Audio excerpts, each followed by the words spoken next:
최근에 한국에서 간통은 죄가 아니다라는 헌법재판소의 판결이 있었습니다. 그 소식을 전해 듣고 너무 좋아하는 무리가 있었는가 하면 이게 나라 꼴이 무엇인가 분통해하는 사람들도 있었습니다. 간통은 죄가 아니다. 여러분은 어떻게 생각하세요? 믿는 자들은 다 대답하지요. 죄입니다. 그런데 죄다 아니다, 무엇을 근거로 그렇게 말씀하십니까? 세상은 그렇게 결정한답니까? 무엇을 기준으로? 오늘 본문에 우리 주님께서 바리새인들 질문을 받고 또 대답하는 그 가운데 이런 말씀이 있었어요. 6절 말씀에 보면 창조 때로부터 사람을 남자와 여자로 지으셨으니 이러므로 사람이 그 부모를 떠나서 그들이 한 몸이 될지니라. 이러한즉 이제 둘이 아니요 한 몸이니 그러므로 하나님이 짝지어 주신 것을 사람이 나누지 못할지니라 하시더라. 창조 때부터 이 모든 문제는 창조의 시각을 가지고 봐야 돼요. 창조에 하나님께서 무엇을 말씀하셨나, 그게 중요한 거예요. 그런데 지금 대부분의 사람들은 이 원론에 빠져 있어요. 이 원론이라는 것은 무엇이냐면, 여기서 예배 드릴 때 참 좋고 귀하고 영적이고 또 주님의 말씀을 듣고 배워야 된다, 할렐루야 하고, 이 밖에 나가서는 세상의 논리가 또 따로 있다는 것이에요. 세상은 세상의 결정, 세상의 방식이 있다. 그래서 이 교회나 거룩한 생각, 무리, 모임이 있고 세속적인 모임이 있는데 이것은 이들의 논리, 저것은 저것의 논리. 그래서 아무리 교인이라 할지라도 주일날 왔을 때는 말씀대로, 또 밖에 나가서는 세상대로. 이게 이율론이에요. 이게 마귀적인 생각이에요. 근데 여기 다 빠져 있어요. 그러니까는 여기서는 말씀이 가르치지만 세상에서는 높으신 그 헌법재판관들이 말씀하신 걸 들어야지, 간통죄가 아니래. 이게 아니에요. 어디서나 동일한 원리밖에 없어요. 그 동일한 원리라는 것은 창조주 하나님께서 무엇을 원하셨는가, 창조주가 무엇을 오리지널 디자인, 원래 꿈꾸셨던 그런 세상은 무엇인가. 우리 주님께서는 세상을 지시고 아름답다 말씀하셨습니다. 보기 심히 좋았다고 말씀하신 이 세상, 그 세상 창조가 어떤 모습이었는가, 거기에 반하다면 그것은 잘못된 것이고 그것을 지향한다면 그것은 잘된 것 아니겠습니까? 그런데 우리 주님께서 창조에 대한 이야기를 하시면서 이 창조의 때는 남자와 여자로 만들었다. 그러니 지금 동성연애, 동성결혼 그거 안 돼요. 어느 주에서는 허락해주고 어느 주에서는 안 된다고 누구 맘대로 그래요? 지금 대통령이 들어서서 더 그래. 지금 대통령이 그거 하라는 겁니까 도대체? 그런 거 하라고 대통령은 주어진 거예요? 누구 맘대로 이 세상에 어떤 영역이든지 그 영역에서 무엇인가를 최종적인 그런 권위를 있는 그런 결정과 방향을 정할 때는 창조주 하나님의 뜻을 헤아려야 되는 것이에요. 하나님은 남자와 여자로 구별했다는 것이에요. 중성도 아니에요. 남자가 남자끼리, 여자가 여자끼리 살 수가 없어요. 그들은 부모를 떠나서 둘이 한 몸을 이루는 것이 결혼이라고 말하고 있습니다. 그것이 가정이라는 것입니다. 부모를 떠나야 되는 것이에요. 물리적으로 떠나지 않더라도 우리는 그 부모에게서 독립을 해야 되는 것이에요. 부모에게 계속 부담을 주는 것은 그건 옳은 것이 아니라는 것이에요. 그리고 둘은 한 몸 하나가 돼서 사는 것이에요. 다양한 그런 성격으로 같은 공간에서 살게 되는데 따로따로가 아니라 진정으로 이해해주고 감싸주고 또 품어주고 하는 하나됨의 삶을 살아라. 그리고 나누지 못할 것이다. 이게 창조의 가정에 주님께서 원하셨던 모습입니다. 그런데 오늘 본문에 아주 그 부담스러운 단어들이 나오잖아요. 바리새인들이 아내를 버리는 거 그거 괜찮아요? 예수님께 묻는 거예요. 예수님도 남편이 아내를 버리는 것, 아내가 남편을 버리는 것 가늠이다. 이런 버림, 깨어짐, 간음, 원래 창조의 모습과는 전혀 다른 그러한 모습이 이 땅에 있다는 것을, 현실이라는 것을 얘기 가운데 주고받고 있습니다. 어떻게 해서 이런 일이 있을까요? 그것은 5절 말씀에 이렇게 되어 있습니다. 예수께서 그들에게 이르시되 너의 마음이 완악함으로 말미암아, 마음의 완악함, 곧 다시 말해서 이 죄 타락 때문에 지금 원래의 그 창조의 가정의 모습이 일그러져 있고 왜곡되어 있고 슬픔과 탄식으로 그렇게 모습이 바뀌었다는 것입니다. 타락, 죄. 그거 어떻게 하면 좋아요? 어떻게 하면 좋냐고요? 지금 원래 창조는 주님께서 원하셨던 그런 가정, 하나됨, 나누지 못함, 이것이 오리지널 주님의 그 디자인인데 현실에서는 깨어짐, 미움, 다툼, 눈물, 이 타락의 현상이 있으니 그러면 어떻게 하면 좋아요? 다시 그 길로 갈 수 있나요? 못 가요. 깨어진 거 어떻게 해요? 유리가 깨어진 거 다시 붙일 수 있어요? 다시 그 창조의 가정의 모습으로는 갈 수 없단 말이죠. 아, 절망이다. 깨어지면 깨어진 대로, 눈물이면 눈물대로, 탄식이면 탄식대로 그대로 주저앉아 사는 것이 인생인가? NO! 아니라는 것입니다. 또 다른 단어가 하나 있으니 구속, 구속이 있다는 것이에요. 이 구속은 그 창조로 가는 것이 아니라 새로운 방향이 있으니 창조를 뛰어넘는 재창조의 방향, 창조보다 더 풍성하고 놀라운 축복으로 깨어진 인생들, 깨어진 관계 속에, 깨어진 가정 속에 우리 주님께서는 구속이라는 그 놀라운 은총을 선물로 주어서 우리가 다시 회복하는데 창조를 뛰어넘는 놀라운 축복의 그 새하늘과 새 땅, 재창조로 나갈 수 있는 길을 열어주신 것입니다. 모든 영역은 이 창조와 타락과 구속의 관점으로 봐야 돼. 창조된 세상이 아름답구나, 타락으로 얻어졌구나, 이렇게 되는 것은 원래 주님의 뜻이 아니니 구속돼야지. 그 중에 가정이 오늘 있는 것입니다. 우리는 이 창조와 타락과 구속의 주제 속에서, 관점 속에서 가정의 원래 모습, 타락의 실상, 그리고 구속의 그 길들을 함께 말씀을 통해서 살펴보고자 하는 것입니다. 첫째, 창조입니다. 남자와 여자를 하나님은 창조 때에 만드시며 그리고 둘이 한 몸이 돼서 살아가는 것 기뻐하시는데 그 가정에는 거룩한 사명이 주어졌습니다.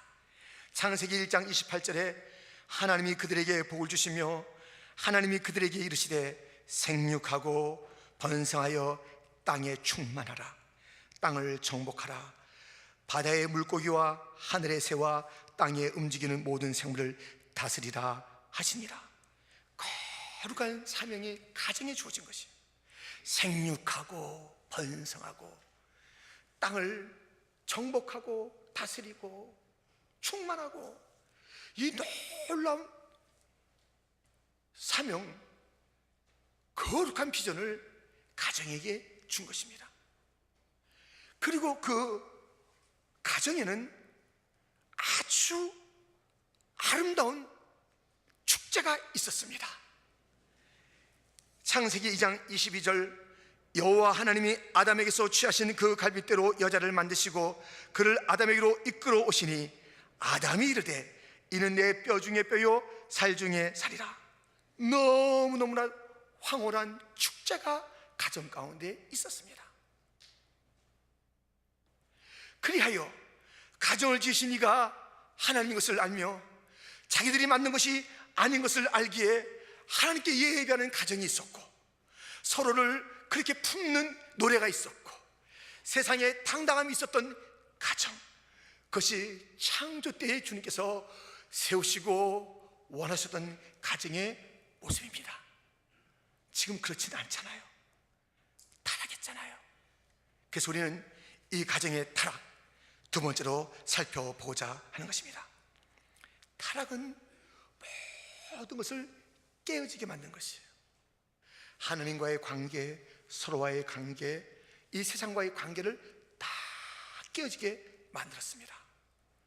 그리하여서 하나님과 더불어서 그렇게 하나님의 형상이라는 이름으로 지음받은 인간들이 교제하고 예배하고 복받으며 살 인생들이 이 타락, 불순종에서 시작된 그 죄, 그것으로 말미암아 하나님 피하게 되었으니 그 숨어있는 아담을 향해서 주님 마음 아프셔서 아담아 내가 어디에 있느냐, 아담아 내가 어디에 있느냐.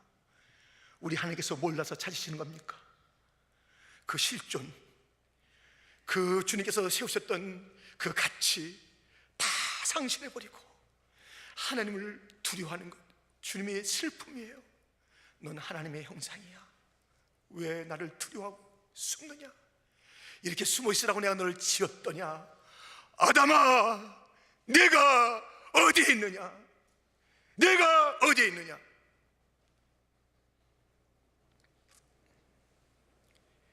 하나님과의 관계가 깨어진 이 가정, 여기에는 무책임이 들어왔어요. 그래서 서로 핑계를 대고 책임을 전가하는 것이 가정에 들어왔어요.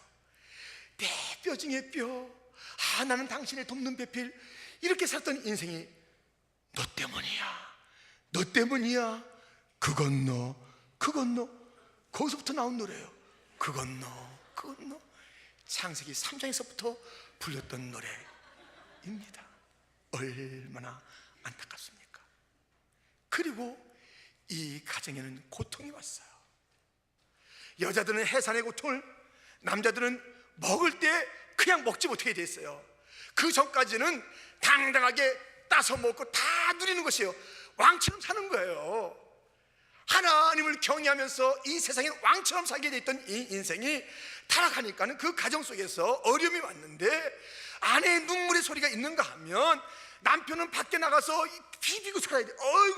어이구 좀 돈 좀 주세요, 먹게 좀 해주세요. 이게 인생이에요. 이 고통이 왔어요. 이 타락은 말로 다 할 수 없는 고통을 남자에게 안겨주고 여자에게 안겨준 것입니다. 그뿐이 아닙니다. 이 타락한 가정에는 술이 들어왔어요. 노아가 술에 취해서 실수를 하게 됩니다. 셈과 야벳은 그 실수를 덮으려고 했고 함은 들춰내려고 한 것입니다. 아니, 술 먹었으면 자기가 술 먹었는데 자기가 실수해놓고 함을 저주한 거예요.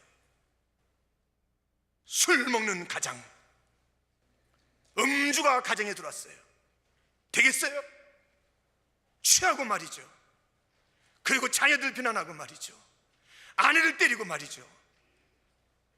타락의 가정에 들어온 게 이 술. 이 타락의 가정 속에는 의심이 들어왔습니다. 우리 하나님께서 약속해 주신 약속이 있습니다. 내가 너를 장대케 하리라, 내 후손을 저 별같이 모래같이 많게 하리라. 그래서 그 사라와 더불어서 그 약속을 기다리고 있어야 되는데 그것을 갖다 의심하는 것이에요. 이거 아닌 것 같지? 맞아.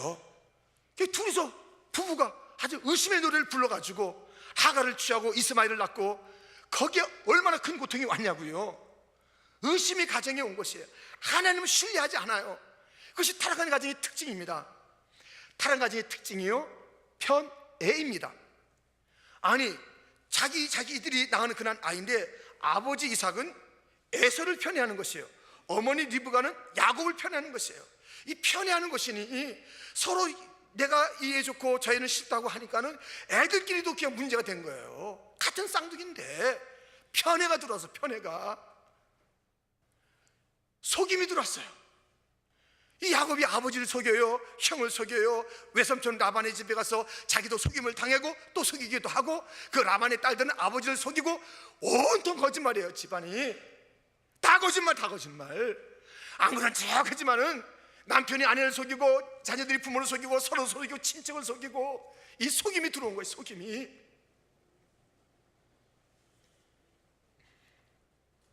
이 가정의 성적인 고통이 왔습니다. 성폭행이 온 것이에요. 야곱의 딸 디나가 밖에서 성폭행을 당했습니다. 그뿐이 아니에요. 르벤, 야곱의 첫째 아들은 그 야곱 아버지의 아내가 여럿이 있는데 그 아버지 아내 중에 하나를 검탈한 거예요. 가정 안에 이런 일들이 있는 거예요. 친아버지가 자기 딸들을.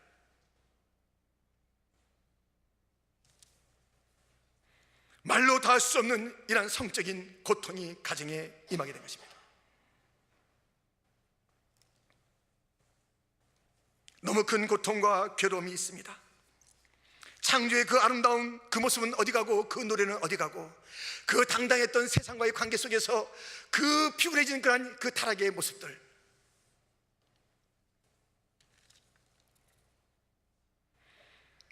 지금 이 세상은 죄 때문에, 하나님의 불순종 때문에, 이 타락 때문에 온통 멍들어 있는데 주님께서 그 작품 중에 작품이었던 가정이 그렇게 이 타락에 넘어지고 쓰러져 있는 가슴 아픈 모습, 얼마나 주님의 마음이 아프시겠습니까? 그래서 이미 우리가 말씀드린 대로 구속이라는 그 놀라운 주님의 새로운 창조가 가정과 타락한 온 땅에 이르게 되었습니다. 우리가 세 번째로 살펴본 이 구속, 타락한 가정이 원래 창조의 모습으로 못 가요. 아니 브로큰 됐는데, 아니 이미 몸은 더럽혀졌는데, 이미 사건은 다 막 종결된 것 같은데, 애는 집을 나갔는데 어떻게 그 옛날 모습으로 가냐고요. 여러분, 어떤 사람은 그래요. 내가 15년 전, 20년 전에 그때 결혼할 때 다시 한번 내가 그 날이 온다면 저 남자하고 내가 결혼하지 않았을 텐데, 저 여자하고 결혼하지 않았을 텐데. 되냐고요. 글로 못 가는 거예요. 다시 창조의 그 아름다운 모습으로 못 가요. 근데 이 구속은 뉴 디렉션이 있으니 그 새로운 디렉션이 무엇이냐면 구속이에요. 이것은 창조를 뛰어넘는 거예요. 이혼해서도 괜찮아요. 혼자 남아도 괜찮아요. 사별도 괜찮아요. 무엇인가 어떤 아픔이 있어도 괜찮아요. 이 구속이란 것은, 이 구속은 놀라운 새로운 하나님의 은혜의 길이 구속 가운데 있어서 지난날에 불렀던 창조주의 노래보다 더 좋은 노래가 솟구치는 것이며, 그때 아름다웠던 창조의 그 모습들보다 더 벅찬, 창조는 무슨 가능성이 있었냐면 타락의 가능성을 갖고 있었어요. 자유의지 속에서 타락과 애통과 죽음의 가능성을 갖고 있었던 그런 창조예요. 그러나 이 재창조는 다시는 눈물이 없어요. 다시는 죽음이 없어요. 다시는 그 자유의지의 오용함이 없어요. 다시는 마귀의 게임에 빠질 그런 일이 없는 그 온전한 재창조로 주님께서는 우리의 가정들을 새롭게 하신답니다.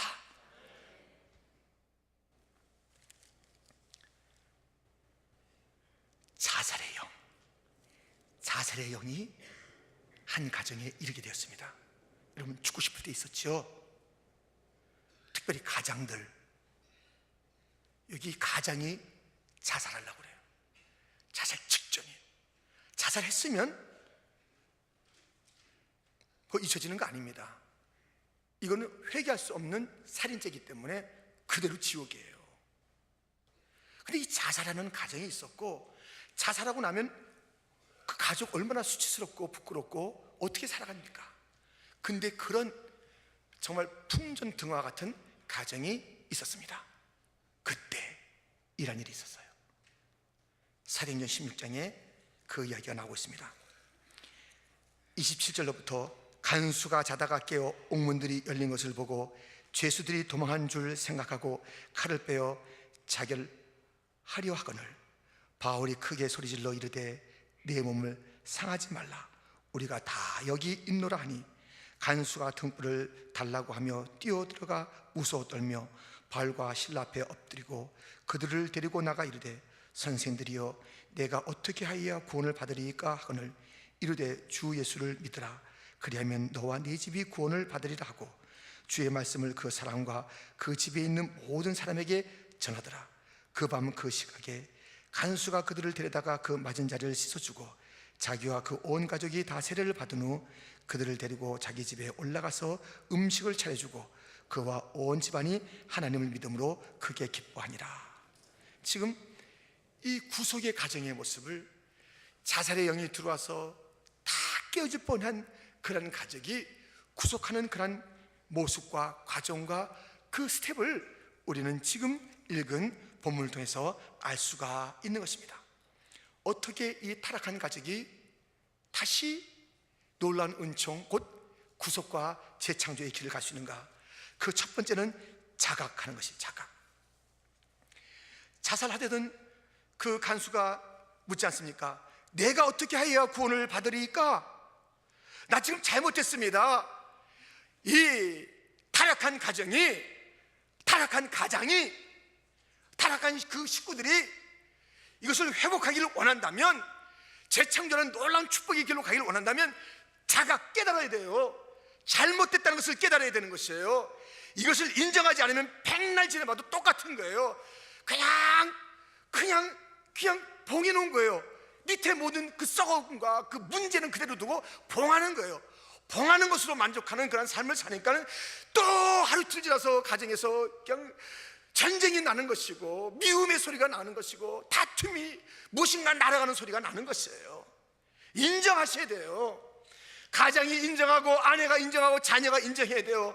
야, 이거 잘못됐다, 이거 잘못됐다, 인정함이 있어야 되는 것이에요. 그리고 어떻게 해야 구속의 길로 갈 수 있습니까? 두 번째는 믿는 것입니다. 바울과 실레에게 어떻게 하면 좋습니까? 말했을 때 답을 듣지요. 주 예수를 믿으라. 그리하면 너와 네 집이 구원을 받으리라. 예수를 믿으면 자신과 가정이 구원받는 줄 믿습니다. 회복되는 줄 믿습니다. 죽고 싶은 그 집이 이제 놀라운 집으로 바뀌게 되는 줄 믿습니다. 여러분, 주 예수를 믿어야 되는 것이에요.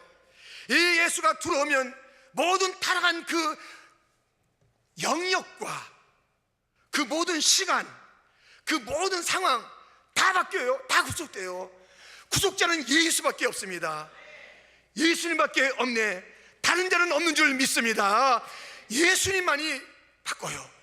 변화시켜요. 가정을 바꾸는 거예요. 근데 왜 가정이 안 바뀌느냐? 여기 나와서 예수 다 믿는데 왜 안 바뀌느냐? 천만의 말씀. 계속 가정이 또 나가서 부부끼리 산에서 싸우고, 내리자마자 싸우고, 주일 내내, 주중한 내내 뭐가 날아다니고, 전화이 되고, 카톡이 되고, 계속 원망하는 이야기가 날아가는 것은 그건 구속받은 가정이 아니요, 변화되는 가정이 아닌데, 아니 나는 교회 나왔는데, 교회 나온다고 다 예수 믿는 게 아니에요.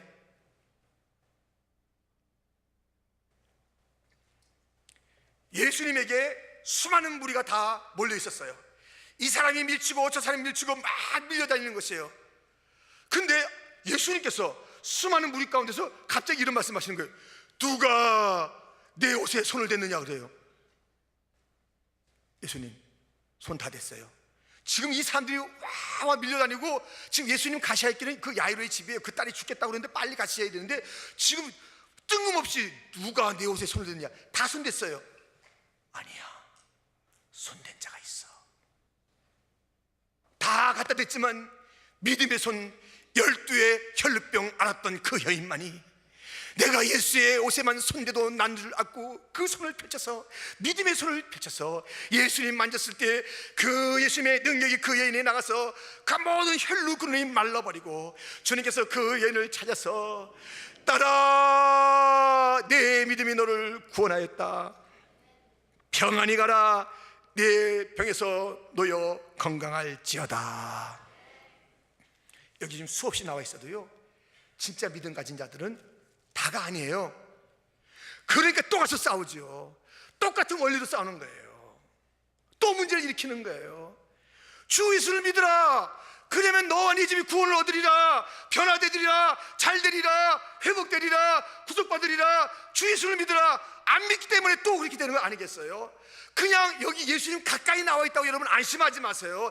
교회 예배에 나왔다고 여러분 안심하지 마세요. 여러분 믿음의 손을 내밀어서 예수님 붙잡아야 됩니다. 예수님 만나야 되는 줄 믿습니다. 예수님께서 누가 내 손에 대었느냐, 누가 나에게 믿음의 손을 대었느냐, 그 사람이 여기에 앉아있는, 관역되어 찬양되어 여기 있고 저 2층에도 있으며 3층에서 봉사하며 잠옷이 있고 밖에서 이 모든 영상으로 보는 자들에게 다 있기를 주님의 이름으로 축원드립니다. 주님을 진짜 만나고 가야 돼요. 이렇게 우리가 멀리서 오고 가까이서 오고 걸어오고 차 타고 오고 왜 와서 헛고생하고 가냐고요. 와서 와봐 거리고 이리 밀리고 저리 밀리고 식당 가서 식사하고 그거 다 예수님 만나지 않으면 아무것도 아니라니까요. 예수님 만나세요.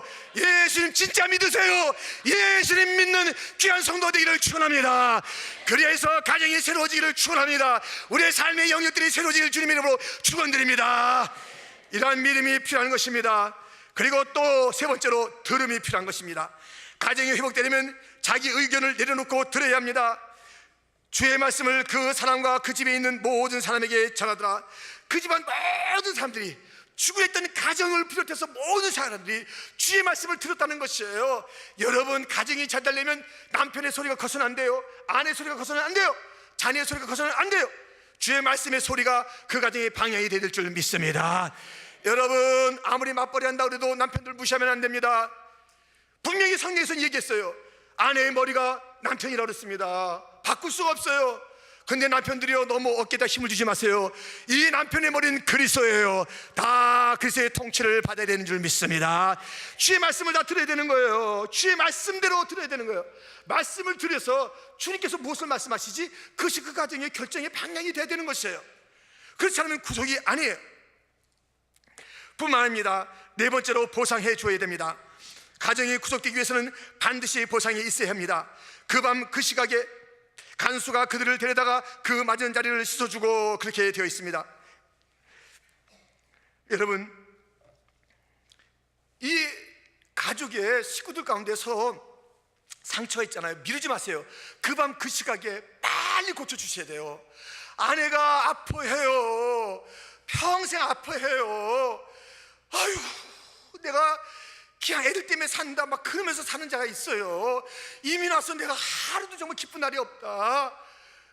다 바쁘죠. 근데 진정으로 위로해 주지가 않아요. 남편의 위로가 없어요. 그냥 오면 쓰러져 잠만 자는 거예요.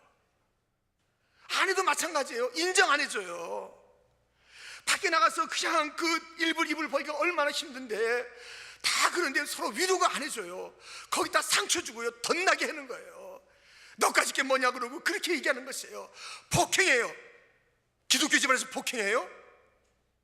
이거 정말 큰일입니다. 폭행, 언어의 폭행, 손찌검. 자기 갈비뼈에서 출발한 그 아내를 갖다 왜 때려요? 왜 때려? 자기 갈비뼈를 칠 일이지 왜 때리냐고요. 이 손으로 언어로 상처 주고 아이들한테 안 된다 그러고 그런 거 다 보상해 줘야 돼요. 가서 그 맞은 자리 갖다 다 씻어주고 다 회복했잖아요.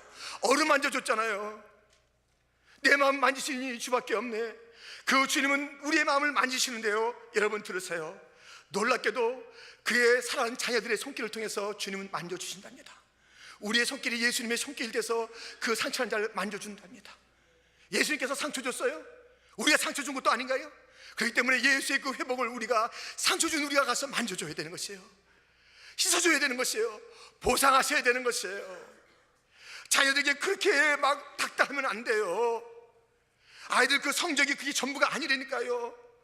이게 성적이 뭐냐, 어쩌자고 공부를 이렇게 했느냐, 다그치지 마세요. 아이들이 하고 싶은 말이 있을 거예요. 엄마, 나 엄마 학생 때 성적표 보고 싶어요. 아빠 그렇게 이렇게 막 큰 소리 치시는데 아빠 공부 어떻게 했나요? 야, 한국에서 어떻게 성적표 띄우냐? 띄워요. 온라인으로 띄워줘요. 하고 싶은 얘기가 있을 거예요. 여러분, 그것 좀 못한다고 해서 너무 놀라지도 마세요. 하나님 아버지께서 우리 자녀들에게 영원한 언약으로, 영원한 축복으로 너와 너의 후손이 영원히 잘 될 것이다, 이미 다 말해놓은 애들이에요. 왜 함부로 우리가 조금 성적이 나쁘다고 해서 자기 옛날에 했던 성적을 생각하셔야지 왜 그렇게 닥달하냐고요. 돼요. 주님의 은혜로 되는 줄 믿습니다. 그러므로 상처 둔 거 있으면 다 가서 좀 감싸주세요. 감싸주세요. C하고 D 다 그래도 야, 너 C 나온 거 너무 무리한 거 아니니? 위로해 주세요. 위로해 주세요. 격려해 주세요. 아멘. 이것이 가정의 모습입니다. 회복된 가정은 다섯 번째로 돌이킴이 있는 것입니다. 돌이켜야 됩니다. 회개가 있어야 됩니다. 자기와 그 온 가족이 다 세례를 받은 후 그 간수와 또 그 가정이 다 세례를 받았다는, 방향을 바꿨다는 것이에요. 세례는 방향을 바꾼 것이에요. 옛날에 가던 방향으로 그대로 가지 마세요. 새로운 가정이 되려면 술 끊으세요. 담배 끊으세요. 어떻게 가정이 돼가지고 집에서 그 술, 담배 보여주면서 어디 구석에 가정의 모습을 보이려고 하는 것이에요. 외도 하는 거 다 끊으세요. 삼각관계, 사각관계가 그게 예수님께서 만드셨던 것이 아니란 말이에요. 지금 잘못하고 있는 거 다 끊어야 되는 거예요. 돌이켜야 되는 거예요. 회개해야 되는 거예요. 더 이상 늦기 전에 회개해야 합니다. 여러분, 주님께서 만드신 그 가정 소중하지 않습니까? 지금까지는 어떻게 저렇게 우리가 상처와 아픔 속에 뒹굴었다 할지라도 오늘 주님께서 돌이키라 하니 이제 분명하게 그 선을 그어야 되는 것입니다. 돌이켜가는 것입니다. 이 회복이라는 것은. 혼자 된 분이 있습니까? 너무 그 보고 싶은 그 사람이 있겠지요. 그 옛날이 그립겠지요. 그래서 어떻게 누가 말리겠습니까? 그러나 그것만 생각하면 안 돼요. 다시 그 창조로 갈 수 없듯이 그날로는 갈 수 없잖아요. 이제 앞으로 가야 되잖아요. 어떻게 우리가 미래가 있는데, 우리가 갈 새로운 창조에 혼자 있어도 주님께서 주실 축복이 있고 위로가 있는데, 안 그래요? 우리 바울도 혼자 독신으로 그 독신의 축복이 됐어도 말씀하셨던 그 바가 아닙니까? 그 새로운 그 비전을 가지고 나아야 될 것인데 자꾸만 옛날 방향에 주저앉아 있는 거예요. 아이고 보고 싶어라. 그것을 누가 말리겠냐고요. 그러나 언제나 그 노래만 하면 안 돼요. 그건 재창조의 능력을, 기독교는 부활이에요. 죽었다가 살아나는 것이 기독교인 줄 믿습니다. 부활은 이 모든 죽음을 뛰어넘는 가치를 가지고 새로운 노래를 부르는 것이 부활의 그 백성들의 노래이니, 여러분 혼자 있다, 나는 아직 싱글이다, 다 문제가 안 돼요. 예수와 함께 걸어가고 예수와 함께 옛 방향을 다 버리면서 새 방향으로 가는 것, 그것이 구속이며 진정한 가정의 모습인 줄 믿습니다. 마지막으로 화목입니다. 구속의 절정은 화목인 것입니다. 그들을 데리고 자기 집에 올라가서 음식을 차려주고 그와 온 집안이 하나님을 믿음으로 크게 기뻐하니라. 그 가정이, 자살했던 가정이 주님을 찾았습니다. 하나님께 경배했습니다. 함께 축제를 벌입니다. 함께 화목합니다. 여러분, 이 화목을 회복하시기를 주님의 이름으로 축원합니다. 이민생활 다 바쁘지만 좀 자녀들 데리고 외식도 좀 하세요. 아내 맨날 집에서 그 똑같은 밥 먹게 하지 마시고 좀 데리고 나가세요. 데리고 나가세요. 아멘. 예, 이게 아니라 이거 한 대로 한번 가셔서 또 불도 이렇게 반짝반짝 되는데 한번 가셔서, 한 번이 아닙니다. 좀 위로해 주세요. 내 마음을 알아주는 자, 주님이 당신을 통해서 내게 다가왔군요. 당신밖에 없어요. 주밖에 없어요. 그 고백이 있기를 축원합니다. 회복되기를 원합니다. 창조, 그 아름다웠던 그 때를 우리가 타락으로 다 잃어버렸으니, 그러나 예수님 오셔서 그 피로 우리의 모든 것들을 구속하셔서 나의 죄를 씻기는 예수의 피밖에 없네, 다시 정케 하기도 예수의 피밖에 없네. 예수의 흘린 피가 깨끗하게 해주었으니, 이제 새로운 창조의 길을 열어주었으니 다 옛날 것은 끊어버리시고 타락의 노래와 슬픔을, 땅침을 이제 그치고 다시 일어서 갑시다. 가정을 회복시키십시다. 이 나라를 세웠게 합시다. 세상 사람들은 대통령만 되면 자기 마음대로 하는 줄 알아요. 어딜? 재판관이 되면 자기 마음대로 하는 줄 알아요. 어딜? 헌법재판관이면 자기가 나라를 흔들 줄 알아요. 어딜? 하나님이 창조하신 세상인데 누가 마음대로 그것을 마음대로 규정하는 말이에요. 하나님에게 물어야 되는 것입니다. 그것을 놓쳤다면 이제 예수님에게 물어야 되는 것입니다. 예수여 구속하여 주옵소서. 하나님 아버지의 뜻을 알기를 원합니다. 정치가 바뀌어야 되는 것, 경제가 바뀌어야 되는 것, 예술이 바뀌어야 되는 것이, 문화가 바뀌어야 되는 것이, 모든 영역이 새로워야 되는 줄 믿습니다. 가정도 새로지고 교회도 새로지고 이 모든 것 속에 구속의 은혜가 넘치기를 주님의 이름으로 축원드립니다.